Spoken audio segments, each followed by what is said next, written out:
Las parábolas de Jesús. ¿Qué es una parábola? Vamos a retomar un aspecto introductorio que ya habíamos visto para entender un poquito esto y ir fundamentando esta línea que vamos a seguir. ¿Qué es una parábola?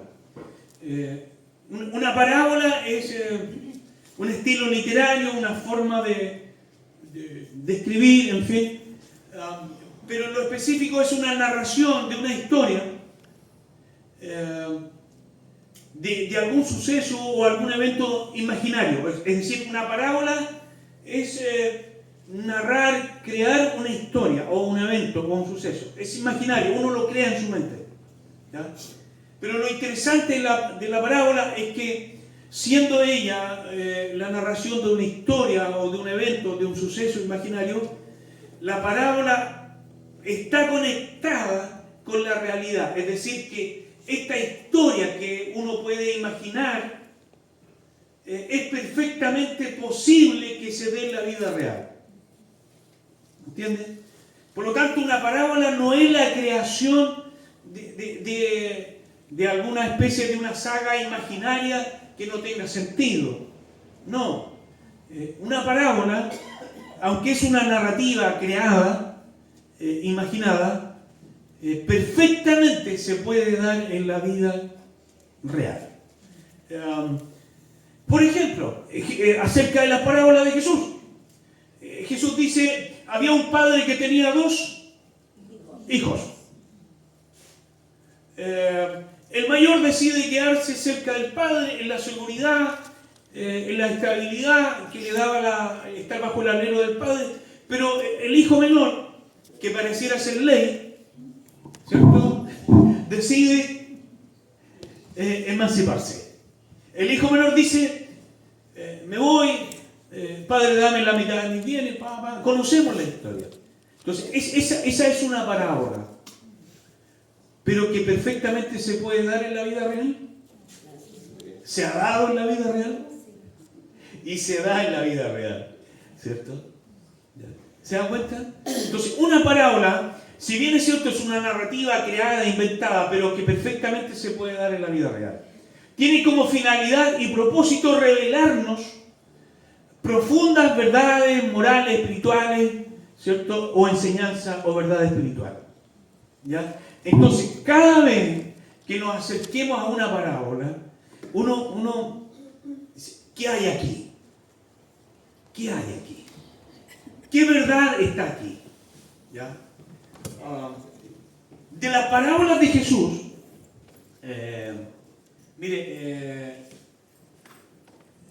hay cuestiones súper interesantes. Mientras estaba preparando un poco la serie, estudiando un poquito, hay cuestiones súper interesantes que para mí han sido aprendizaje. ¿Por qué Jesús enseñó en parábolas? Y esencialmente en parábolas. ¿Sabe? Si usted se da el trabajo en una mirada panorámica, mire, el ministerio de Jesús es un ministerio donde sus enseñanzas, en la mayoría, fueron entregadas en parábolas. Hay eventos donde Jesús enseñó de manera directa. Por ejemplo, las enseñanzas del Sermón del Monte. Pero las enseñanzas de Jesús fueron en su mayoría entregadas a través de parábolas. Lo que yo no sabía era que hay profecías mesiánicas en los Salmos, en Isaías, que nos dicen que el Mesías enseñaría en parábolas. Sorprendente. Eureka, aquí está.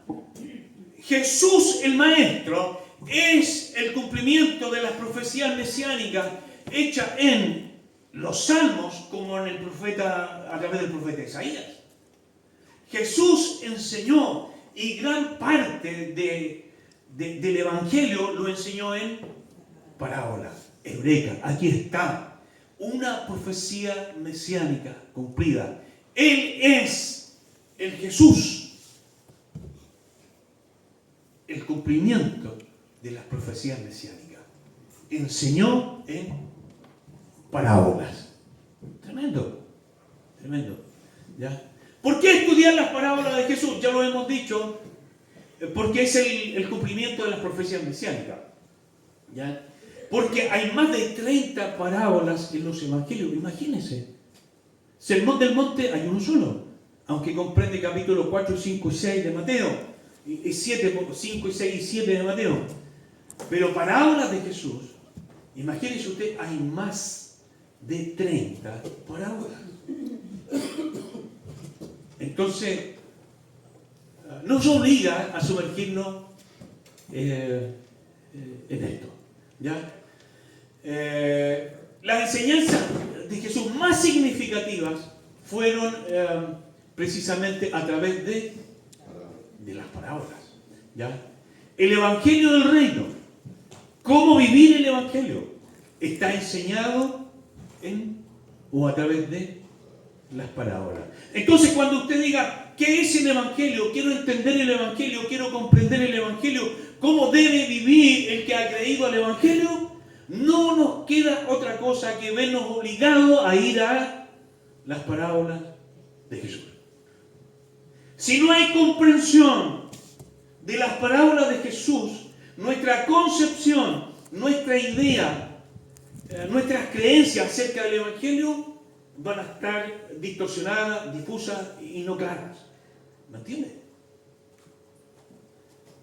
Por eso es tremendamente importante conocer las parábolas de Jesús. Lo repito. Si no hay conocimiento profundo de las enseñanzas de Jesús a través de las parábolas, entonces nuestra idea, nuestra concepción, nuestras creencias acerca del Evangelio de Jesús, acerca de lo que es el Evangelio, va a ser distorsionado, difuso o incompleto. Yo le aseguro que a medida que viajemos, y ustedes me acompañen en este viaje acerca de las parábolas de Jesús, se va a dar cuenta que su comprensión acerca del Evangelio de Jesús va a ir cambiando. Yo le aseguro eso. Que en este viaje acerca de profundizar en las parábolas de Jesús, usted va a decir, oh, yo había entendido otra cosa, había creído otra cosa, pero hoy día mi mente se abre, se ilumina, hay una comprensión más profunda del Evangelio. Por eso creo que acercarnos a las parábolas de Jesús es sumamente importante. Porque déjeme decirle, todos nosotros, indistintamente de quienes seamos, nuestra formación, nuestros valores, nuestros principios, nuestra cultura, en fin, todos nosotros nos vamos formando creencias, concepciones, una idea de Dios, una idea del Evangelio. Y en virtud de eso, nos vamos armando creencias, códigos y doctrinas. Y déjeme decirles, les anticipo, que en muchos de ellos estamos bastante equivocados. Por eso el desafío es ir a la esencia de las cosas. Vamos a las parábolas de Jesús. Entonces, como hemos dicho, las parábolas de Jesús son también el cumplimiento de las profecías mesiánicas. ¿Por qué Jesús enseñó en parábolas? Y aquí hay una cuestión paradójica. ¿Por qué Jesús enseñó en parábolas? Miren lo que dice Marcos capítulo 4, 11 al 12. Dice, a vosotros, es decir, directamente a los discípulos, Jesús le está hablando a los discípulos, ¿cierto? En ese diálogo más cercano con ellos, Jesús les dice, a vosotros os he dado saber qué cosa. El misterio. Mire, es interesante esto. Porque si usted va a las cartas de Pablo, Pablo toma este concepto del misterio y lo desarrolla, lo explica, lo aclara. El misterio que estaba oculto, ahora es claramente velado, es abierto, es revelado el misterio. Entonces Jesús le dice a vosotros, hablando de los discípulos, ¿cierto? Del círculo más cercano, a vosotros os he dado a saber, a conocer el misterio El reino de Dios, el reino de Dios. Por favor, si tiene lápiz y papel o tiene buena memoria, este concepto del reino de Dios lo vamos a ir trabajando. ¿Ya? Más a los que están fuera. Y aquí ya la cosa, miren lo que dice Jesús.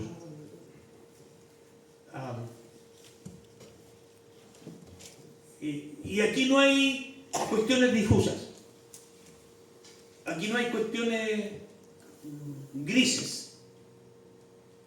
O están en el reino, dice Jesús, o está fuera del reino. Eso es. A ustedes les van a ser revelados, ¿cierto?, los misterios del reino, porque ustedes están dentro del reino. Pero a los que están afuera, entonces, ojo con esto. Pues yo insisto, Jesús es tremendo. Claramente Jesús está hablando de los que están adentro y de los que están afuera. Por eso, en otra especie de parábola Jesús dice, hay dos caminos. Los que van por el camino ancho y aquellos que van por el camino angosto. No hay atajos. No hay la huella que te puede llevar para este otro lado. No, hay dos caminos. El camino ancho o el camino angosto. O estás en el reino o estás fuera del reino. O estamos adentro o estamos afuera.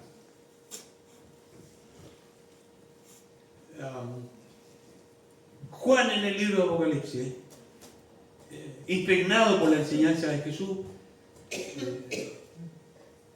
o eres frío o caliente. Porque pareciera ser que esa tibieza al final le genera a Dios más repulsión.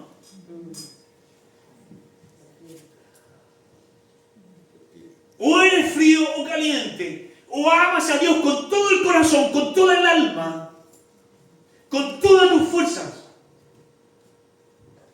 O definitivamente no niegas completamente. Pero esa cosa como intermedia, como híbrida, como tibia, dice Juan. Y mire la expresión, Apocalipsis. Por cuanto eres tibio. Mejor hubiese sido que fuera frío. Porque el pecador empedernido en algún momento puede tener conciencia de arrepentimiento, conciencia de su miseria, de su pecado. Pero el que es tibio, no, si yo estoy bien.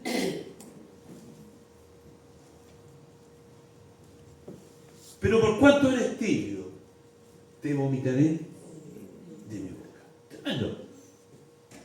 O estamos en el reino o estamos fuera del reino. ¿Sí? Por eso Jesús le dijo a un fariseo piadoso que dialoga con él, temeroso, un hombre recto. Fíjense lo que Jesús le dice. De cierto te digo, mira, estás cerca del reino, pero sigues estando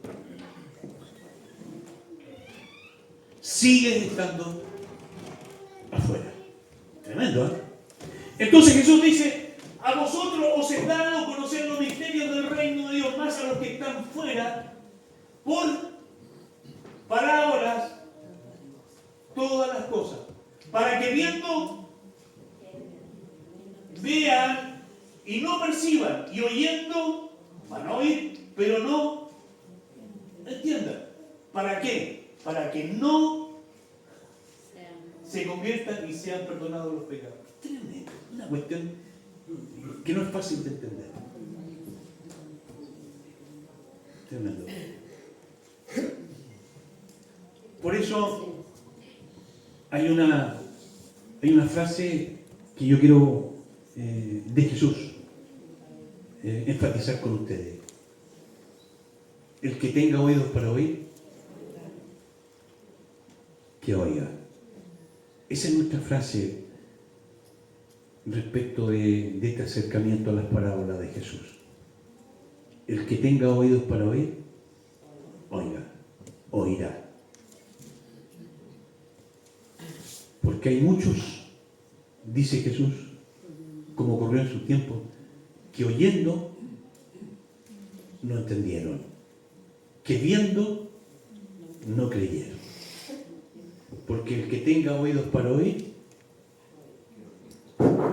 oiga. Tremendo. ¿Cierto? Por eso Jesús enseñó en parábola. ¿Ya? Pero a los que estamos en el reino, entonces los ojos del entendimiento les serán abiertos. ¿Ya? Las parábolas son todo un desafío. ¿Ya? Leer las parábolas de Jesús es muy distinto, por ejemplo, como lo hicimos el año pasado cuando uno lee una carta a los romanos, a los efesios, la carta a los filipenses, o cuando lee los salmos. Es muy distinto. Es distinto. Y aquí yo quiero invitarle a tener presente esto. Cada vez que nos acerquemos a una parábola, y por eso Jesús la usa, porque una parábola siempre genera una especie de interés. Y Jesús capta el interés de sus oyentes a través de la enseñanza de una parábola. Entonces, una parábola, en este caso las parábolas de Jesús, debieran captar nuestro interés. Eso es. Jesús usa las parábolas para captar el interés de sus oyentes. Las parábolas nos llevan a reflexionar y a pensar. Mire, por eso yo les decía en este contraste, cuando usted lee un salmo, usted lo lee y si lee el Salmo 23 en medio de una estrechez económica, y usted se encuentra con el Salmo 23 que dice: Jehová mi pastor, nada me faltará. Entonces lo que ocurre con usted es que usted lee este salmo y siente una promesa de Dios en su vida. Eso es. ¿Me entiende? Cuando usted lee el Salmo 13, por ejemplo, que es un Salmo 13 donde David desnuda su dolor y le dice: Dios, ¿hasta cuándo? ¿Hasta cuándo me tendrás en este problema? ¿Hasta cuándo me tendrás en este dolor? ¿Hasta cuándo en esta preocupación? ¿Hasta cuándo, Señor, si tú has prometido ayudarme? ¿Hasta cuándo? ¿Hasta cuándo? Y si usted lee este salmo, usted dice: no, lo que David escribió es lo que me está pasando a mí. Así me siento. Pero cuando usted lee una parábola es distinto. Cuando uno lee una parábola, está obligado a pensar, a reflexionar. Una parábola nos desafía a encontrar la verdad oculta. Por eso es distinto leer un salmo, Salmo 91, Salmo 121, que son salmos muy conocidos, ¿cierto? Alzaré mis ojos a los montes, ¿de dónde vendrá mi socorro? ¿Cierto? El que habita al abrigo del Altísimo morará bajo la sombra del Omnipotente. Y dice, claro, se identifica. Pero una parábola es distinto. No vamos a llegar a la verdad profunda si no nos detenemos y reflexionamos. ¿Ya? Si no nos detenemos a pensar, a reflexionar, cuando leemos una parábola, difícilmente vamos a llegar a aquellas cuestiones profundas que están ahí, ¿cierto? Que la parábola nos enseña, ¿ya? Avancemos. Clasificación de las parábolas. Estamos en esta idea introductoria. Esto va a ser útil, muy útil. Las parábolas de Jesús las podemos clasificar básicamente en 3 categorías. ¿Ya? Aquellas parábolas que son las iniciales parábolas de Jesús. Es decir, Jesús inicia su ministerio y sus primeras enseñanzas fueron en parábolas, y estas fueron las conocidas parábolas del reino. Entonces, cuando queramos entender el Evangelio, cuando queramos entender y comprender qué es el Evangelio, qué es la vida cristiana, estamos obligados a ir al principio, a las parábolas del reino. ¿Ya? Después de las parábolas del reino, mire, Jesús entra a las parábolas de la gracia o parábolas de misericordia. ¿Cuáles son las parábolas del reino? Son las primeras enseñanzas de Jesús. Bajo estas expresiones, el reino de los cielos es semejante. Eso usted lo va a encontrar muy recurrentemente en las primeras enseñanzas de Jesús. Y cuando Jesús dice, el reino de los cielos es semejante, el reino de los cielos se parece a, entonces usted dice, esto es una parábola. Pero después de las parábolas del reino vienen aquellas que son las parábolas de la gracia y la misericordia. ¿Cuáles son las parábolas de la gracia y la misericordia? Hay varias, pero esencialmente hay 3 en Lucas, en el Evangelio de Lucas, capítulo número 15. En el Evangelio de Lucas, capítulo número 15, hay 3 parábolas. Y estas 3 parábolas pertenecen a esta clasificación. Las parábolas de la gracia. ¿Qué es la gracia?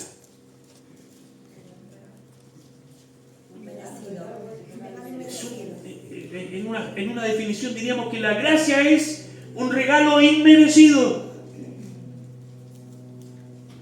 ¿Ya?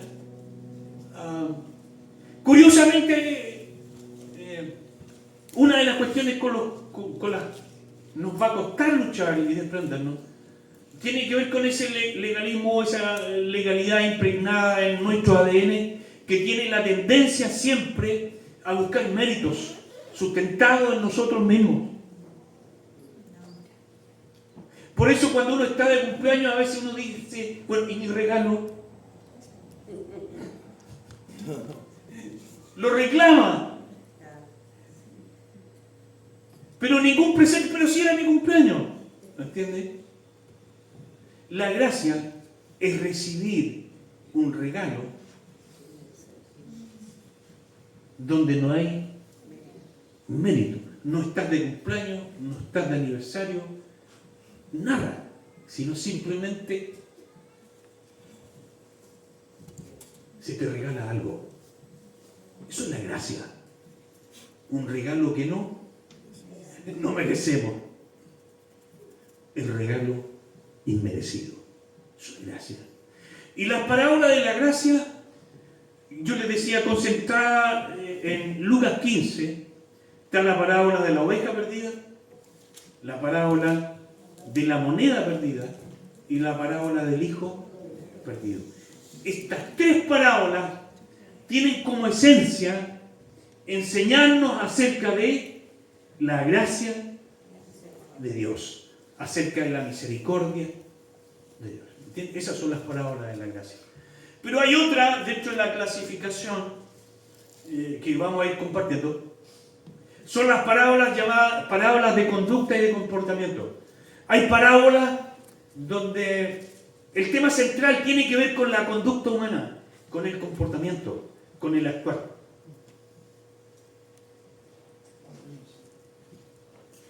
Y una conocida parábola sobre esto, para ir explicando un poquito las diferencias en estas distintas categorizaciones, ¿se acuerda cuando Jesús dice, había un hombre que emprendió un viaje entre Jerusalén y Jericó? Y en ese viaje, este hombre fue asaltado, golpeado. Se parece un poco a nuestros tiempos, ¿no? Ya, un portonazo, lo golpearon, le robaron, lo dejaron medio muerto. ¿Me entiendes? Se parece un poco a nuestro. Claro que yo tengo la idea que Jesús habla de una cuestión excepcional. Hoy día es una cuestión... Lo excepcional es que usted salga y no le pase nada. Eso es lo excepcional.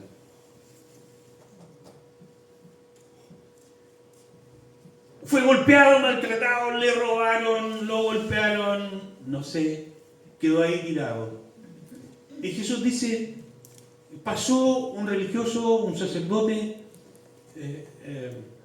ya vamos a entrar en profundidad de esa parábola, pero lo mira, lo ve golpeado, ve sangre, lo ve herido y lo rodea y pasa de largo. Después viene un levita, después había terminado el culto, había terminado de tocar el bajo, ¿cierto? Y se va a su casa, y en ese camino se encuentra, dice el levita, a este hombre herido. ¿Qué hace? ¿Cierto? Lo ignora, lo mira, pobre hombre. Pero sigue su camino. Después pasa en este mismo camino un samaritano, que era los que vivían más para el norte, que tenía conflictos étnicos. ¿Sí? Discúlpenme la expresión, mire lo que voy a decir. Viene a mi mente y a mi corazón. Pasa un palestino y ve ahí a un hombre tirado, golpeado, y lo ayuda. Lo socorre, lo venda, le cura sus heridas, lo lleva a la posada y paga para que lo atienda. Esa es una parábola de aquellas llamadas parábolas de conducta y de comportamiento. Porque ¿cuál es el tema central en esta parábola? ¿Cuál es?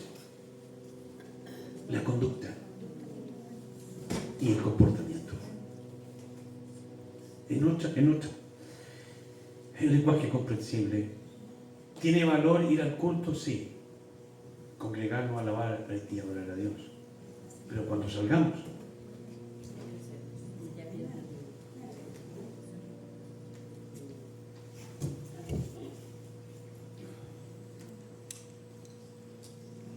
porque afuera.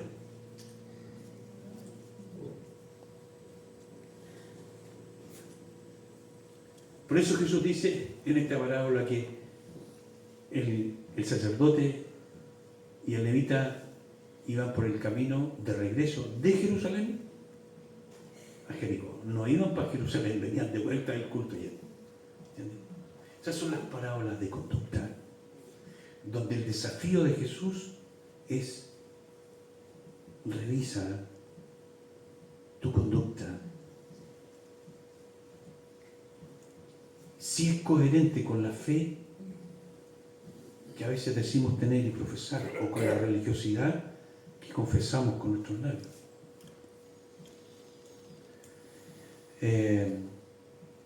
Y en esta serie vamos a partir con las parábolas del rey. ¿Ya? El pastor Ricardo, fíjense que no sé si alguien estuvo cuando el pastor Ricardo en febrero predicó acerca de la parábola de semilla de mostaza. Sí. Algunos de ustedes a lo mejor estuvieron. Y fue una cuestión porque Ricardo lo invité y me dice: oye Samuel, ¿alguna ley? No, le dije yo, mira, abierto. Me dijo, voy a predicar tengo un tema ahí sobre la parábola de la semilla de mostaza. Y yo le dije, súper bien, le dije.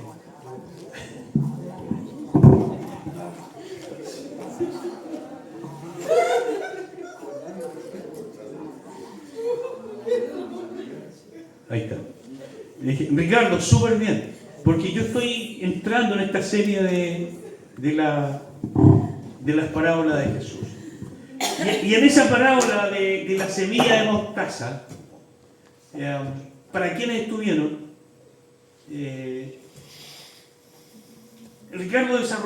pastor Ricardo desarrolló el acercamiento a esta parábola a partir de tres ideas centrales. ¿Ya? Vamos a alcanzar un poquito para allá. ¿Ya? Pero mire, las parábolas del reino fueron las primeras enseñanzas de Jesús. ¿Ya? Acuérdense. ¿Ya? Pregunto, ¿qué parábola recuerda usted o qué parábola es más conocida de usted dentro de las enseñanzas de Jesús? ¿Qué parábola es aquella más conocida para usted de las enseñanzas de Jesús? La parábola del hijo pródigo, hemos visto la parábola del buen samaritano. ¿Qué otra parábola hay en su mente? La parábola de la moneda perdida. ¿Ya? La parábola del sembrador. Hermano querido, tu nombre. Martín. Martín, gracias. La parábola del sembrador. ¿Sabe usted cuál fue una de las primeras parábolas de Jesús? La parábola del sembrador. Es decir, Jesús inicia su ministerio. Mire, vamos a pegarnos un saltito rápido. Tengo una serie de textos base ahí. Podemos ver en Marcos, como en Lucas, como en Mateo, porque Juan es excepcional. Cuando usted quiera conocer algo acerca de las parábolas de Jesús, no vaya al Evangelio de Juan porque no va a encontrar ninguna parábola. Las parábolas de Jesús están concentradas en los evangelios sinópticos, llamados Mateo, Marcos y Lucas. Juan no. No hay parábolas de Juan. No las hay. ¿Ya? En relación a Jesús. ¿Ya? Y una de las primeras parábolas que encontramos de las enseñanzas de Jesús es la parábola del sembrador. ¿Ya? Los evangelios Marcos, Lucas y Juan nos dicen que antes de esta parábola, dice que Jesús llegó con este mensaje. Este mensaje fue público, este mensaje fue abierto, este mensaje fue para que todos puedan escuchar. El evangelio del reino se ha acercado. Y Jesús recorría aldeas grandes, pequeñas, por las calles, en las casas, y su mensaje inicial era este: el evangelio del reino se ha acercado, el evangelio del reino está entre vosotros. Así parte el ministerio de Jesús. Este es, en resumen, el mensaje inicial de Jesús. El evangelio del reino se ha acercado. Después de esto, Jesús comenzó a reclutar discípulos. Llamó a pescadores, llamó a un contador vendido al Imperio Romano, así era calificado Mateo, por eso le llamaban publicano. Entre paréntesis, no todos los contadores ganan tan bien, pero en este caso Mateo sí, porque siempre hacía sus recortes. Ahí está el tema de la conducta. Hacía su recorte, hacía sus movimientos, de tal manera que todas las cuentas calzaban, pero siempre le quedaba algo para el bolsillo. Sí. Mateo decide seguir a Jesús. Y después claramente los evangelios nos dicen que Jesús estableció a 12, Marcos dice, para que estuviesen con él. Estos eran los discípulos. El círculo más cercano. Pedro, Santiago, Juan, Jacobo, Mateo, ¿cierto? Y entre ellos también Judas Iscariote. Simón el celote. Judas, el que más tarde lo entregaría. ¿Ya? Paréntesis hago aquí. Jesús no se equivocó cuando llamó a Judas. No. Para nada. Pero era uno de de los 12. Nadie puede pensar que Jesús, si hubiese anticipado o sabido quién era Judas, a lo mejor no lo habría llamado. No. Lo llamó para ser parte de uno de los 12, era parte del diseño y el plan. Y ahí está, iniciando su ministerio. Recuerden, su primer mensaje fue: el reino de los cielos se ha acercado. Lo repite, lo comunica, lo vocifera, lo proclama. En el griego, kerigma, ese es el término. Lo proclama. El reino de los cielos se ha acercado. Después recluta a sus seguidores. En el círculo más cercano, a 12. Sobre ese círculo, las mujeres que le seguían. María Magdalena, Marta, en fin, y otros que también le seguían. ¿Ya? Y habiendo reclutado a estos 12, a sus discípulos, ahora Jesús comienza a hablarles acerca de el reino. Y la primera parábola es la parábola del sembrador. ¿Podemos hacer una paráfrasis corta de la parábola? ¿Usted tiene memoria de esa?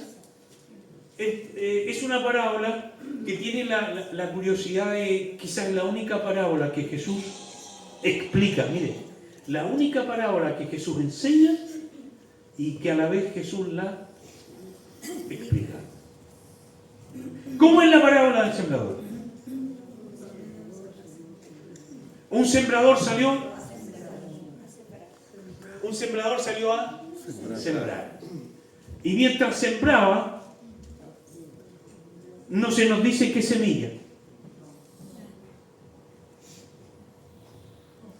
Pero cuando uno lee un poquito la parábola, yo les decía así, la belleza de las parábolas es que nos obligan a pensar. Cuando uno va profundizando un poquito más en la parábola, yo le pregunto, aunque no nos dice qué semilla, ¿usted se imagina semillas de papa? No. ¿Qué tipo de semilla estaba sembrando el sembrador? Podría haber sido una semilla muy pequeña, o quizás trigo, pero al final de cuentas la semilla, aunque no se nos dice, la semilla que estaba sembrando el sembrador era semilla pequeña. Era pequeña. Y dice que parte de esta semilla cayó entre espinos. Y crecieron los espinos y la ahogaron y murió la semilla. Otra parte de esta semilla cayó en pedregales, entre piedras. ¿Cierto? Claro, creció un poquito, pero como no había profundidad de tierra, la semilla brotó, pero después murió. Otra semilla dice, y esto es curioso, porque yo le desafío a que usted haga una solución a esta problemática y que le quiero plantear. Dice la parábola en su inicio que el buen sembrador salió a sembrar. Y yo me pregunto, ¿cómo es posible que un buen sembrador haya sembrado entre espinos, haya sembrado entre pedregales y después, para colmo, tira la semilla en el camino? Si era un buen sembrador. Resuelva ese problema. Lo desafío. Y tiró la semilla en el camino. ¿Y qué ocurrió? Vinieron las aves de los cielos, ¿cierto? Los gorriones, las bandurrias, no sé qué más, y se la comieron. Entonces, cuando uno lee esta parábola, deducción, la semilla era pequeña. Claro, pequeña, muy pequeña. Al punto de que las aves se la comieron. Entonces, no germinó. Pero otra parte de aquella semilla que estaba sembrando el buen sembrador cayó en buena tierra y dio fruto, creció, multiplicó y dio fruto hasta 50, 60, hasta dice hasta el 100 por 1. Bueno, esa parábola, yo les decía, es la parábola inicial de Jesús. Y es excepcional, porque es quizás la única parábola que Jesús explica. Porque está la parábola, y si usted sigue leyendo más adelante, Jesús le da la interpretación y la explica. ¿Qué significa el sembrador? ¿Quién era? ¿Cuál es la semilla? ¿Y qué significa los pedregales? ¿Qué significa los cardos, las espinas? ¿Qué significa la calle donde vinieron las aves de los cielos? ¿Qué significa la buena tierra? Jesús explica esa parábola. ¿Ya? Entonces, mire, hagamos un pequeño retroceso. Las primeras expresiones de Jesús fueron estas: el reino de los cielos se ha acercado. Eso fue.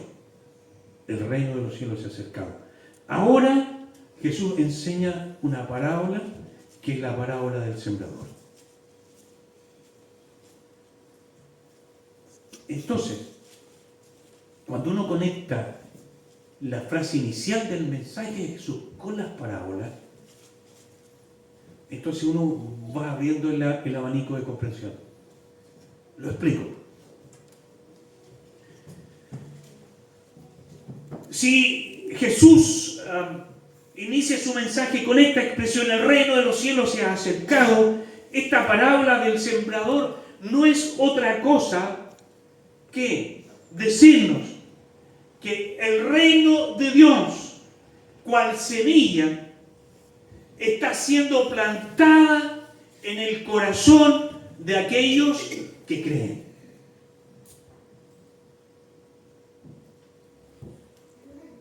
Eso es.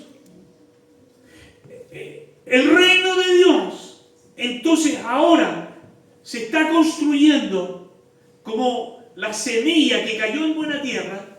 El reino de Dios está germinando en el corazón de aquellos que creen. Después de esta parábola del sembrador, entonces Jesús ahora conecta esta parábola del sembrador con la serie de parábolas acerca del reino. El reino de los cielos es semejante a un tesoro escondido. El reino de los cielos es semejante a una semilla de mostaza. El reino de los cielos es semejante, dice Jesús, como aquel trigo que crece junto con la cizaña. El reino de los cielos es semejante. Después de la parábola del sembrador, Jesús comienza a hablar de las parábolas del reino. Y aquí, en esta cuestión más bien introductoria, yo quiero tratar de explicar, y la gracia de Dios me asiste en esto, una cuestión que me parece muy importante. Para nosotros, quizás escuchar el concepto reino no tenga mucho significado ni trascendencia, porque nosotros no hemos nacido en una cultura ni hemos conocido una cultura de reino. Los que tienen realeza son los ingleses, los holandeses, españoles, pero nosotros no hemos... la única cultura que tenemos, sin ánimo de ofender, no para nada, la cultura del cacique. Pero no tenemos la cultura de reino, no tenemos idea del concepto, de lo que significa. Por eso es que hay que explicarlo. Y cuando Jesús dice, el reino de los cielos se ha acercado, ¿qué cree usted que ocurrió en la conexión cerebral de las creencias de los judíos que lo oyeron? Cuando Jesús dice, el reino de los cielos se ha acercado, el reino de los cielos ha venido, el reino de los cielos está construyéndose. Los judíos que lo escucharon, entre ellos sus discípulos, ¿qué creen ¿Qué tipo de conexión hicieron con sus creencias cuando escucharon de Jesús que el reino de los cielos se ha acercado? ¿Qué conexión hicieron? Iba a sentar en el trono e iba a echar a los romanos afuera. Que Jesús iba a echar a los romanos, que se iba a instalar el trono e Israel iba a ser restaurado en su reinado. Porque en la memoria y en las creencias, y aún sigue siendo preservado, está el glorioso reino de Salomón, el glorioso reino de David, está el reinado de David, el reinado de Salomón, el reinado del rey Usías, el reinado de Josías, el reinado de esto, esto otro. Entonces, ellos, los oyentes de Jesús, estaban impregnados en sus creencias por la cultura del reino. Y era el concepto de reino que tenían.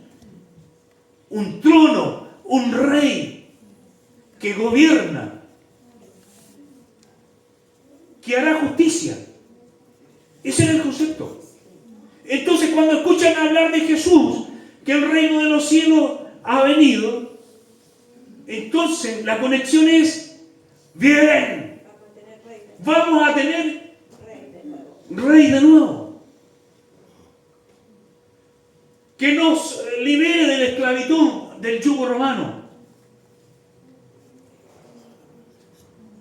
Por eso las parábolas de Jesús son importantes. Porque a través de las parábolas de Jesús, y sobre todo estas parábolas del reino, conclusión, Jesús está hablando de otro. Jesús está hablando de otro reino. Por eso su expresión, el reino de los cielos se ha acercado. Y esta sola expresión pone en contraste el reino de arriba con los reinos de aquí abajo.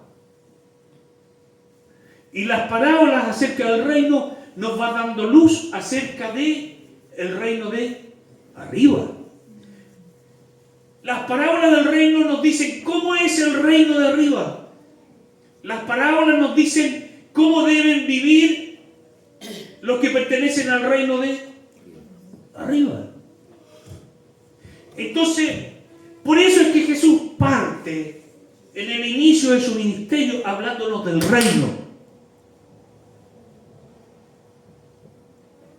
Y esto es una cuestión más bien hermenéutica personal. Creo que lo que Jesús pretende es instalar, mire la expresión que estoy usando, lo que Jesús pretende es instalar en la mente de sus seguidores una nueva concepción de lo que es el reino.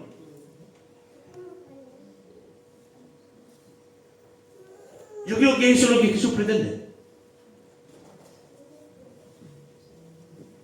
Entonces, lo que Jesús les está diciendo, mire, hay un nuevo reino.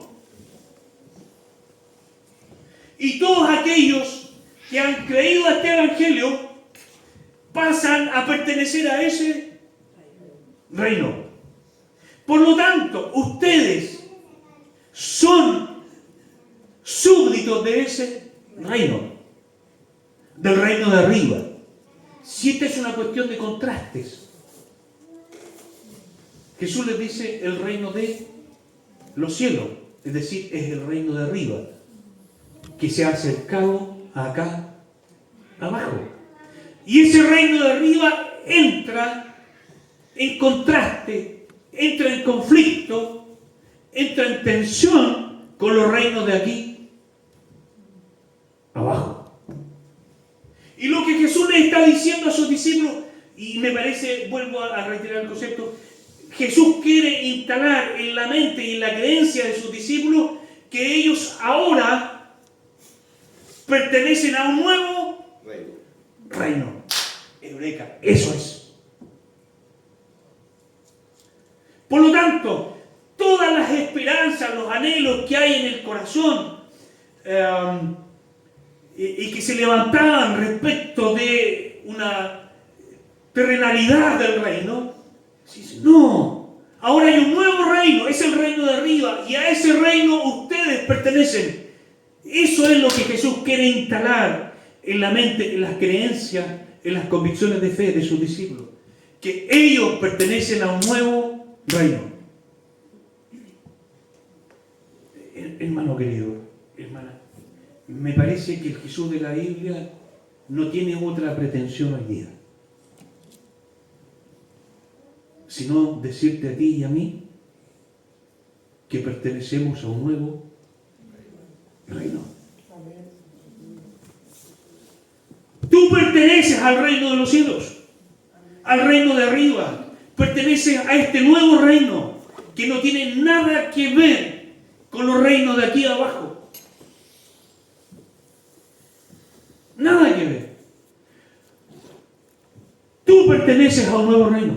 Acuérdense lo que Jesús le dijo a los discípulos en el estrecho más cercano. A ustedes les he revelado que ustedes pertenecen al reino, pero los otros están afuera. Si has creído al Evangelio de Jesucristo, perteneces al reino de arriba.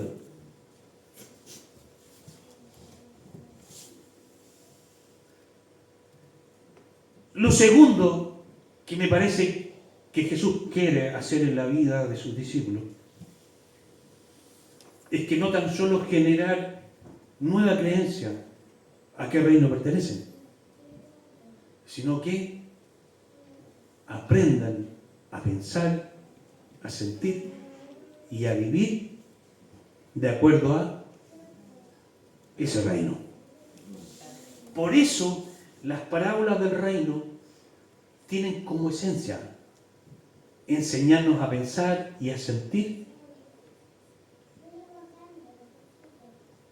bajo los patrones, bajo los principios de ese nuevo reino. Tremendo, hermano. Al que tenga oídos para oír, oiga.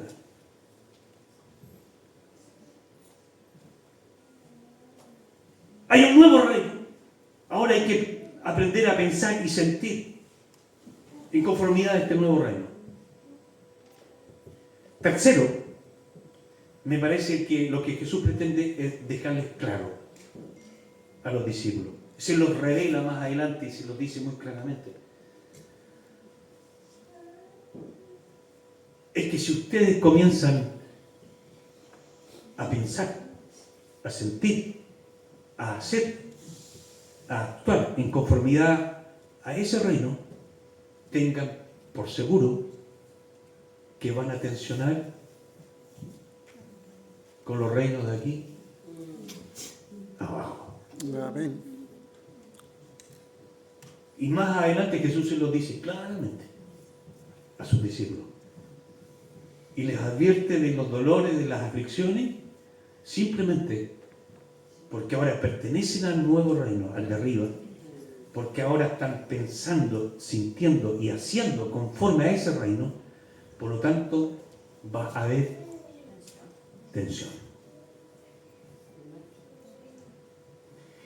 Y si alguna vez te has encontrado en la tensión de una conducta que te inquieta, de una práctica, de un comportamiento, donde el Espíritu te amonesta y te dice que esto está más bien del reino de abajo y no de arriba.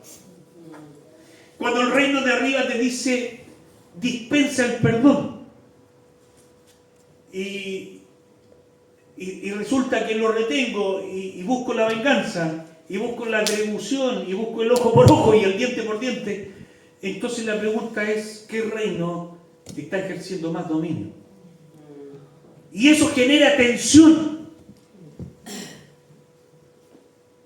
Y la vivimos en la vida cotidiana, todos, tú y yo. Tensionamos porque pertenecemos a otro reino. Si en tu vida hay tensión, hermano, hermana querida, es confirmación, sin duda, de que perteneces a otro reino, al cual estamos llamados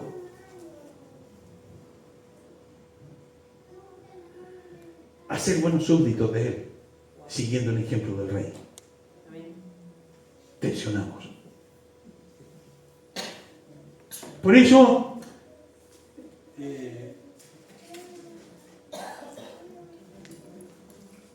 El mensaje del pastor Ricardo sobre la semilla de mostaza es una tensión de ambos reinos. Porque esta parábola tiene como tres cuestiones fundamentales. La primera era, recordarán, hay una paradoja, hay un elemento progresivo. Y lo tercero es que es una parábola de la semilla de mostaza, es una parábola que está el elemento de la gracia también.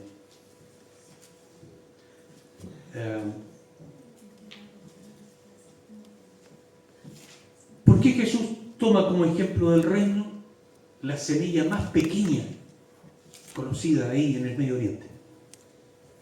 La que más crece. Porque es la que más crece. ¿Por qué no tomó como ejemplo los grandes cedros del Líbano? ¿Se acuerdan? O un roble.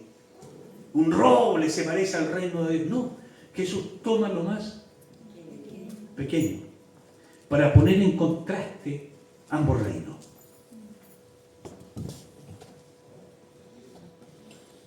El poder del reino de Dios que comienza a construirse desde lo pequeño. Y esto no es una cuestión que no sea una verdad bíblica, porque es casi un principio. Dios siempre se va a glorificar en lo pequeño y se va a exaltar en lo más insignificante, donde hay fe. Acuérdense que Goliat medía más de 3 metros, se dice cerca de 3,50 metros. Pero llega a desafiarlo una pequeña semilla de mostaza. Pero la gran diferencia era la fe. ¿Me entiendes? Que Dios siempre hace cosas grandes con cosas pequeñas. Amén. Y ahí entonces hay que llegar a esas profundas verdades espirituales.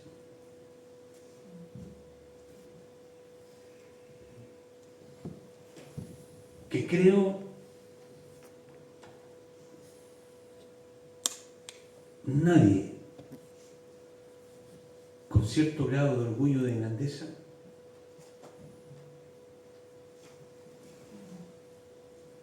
primero hay que morir para poder entrar al reino. Primero hay que empequeñecerse para poder entrar al reino. Amén. Y esto es coherente con principios de vida. Porque el que se humilla será exaltado. La más humilde de las semillas, pequeñita, es usada comparativamente con la grandeza del reino de Dios. Tremendo, hermano. Tremendo. Entonces, el que tenga oídos para oír, que oiga al Espíritu Santo de Dios. Amén.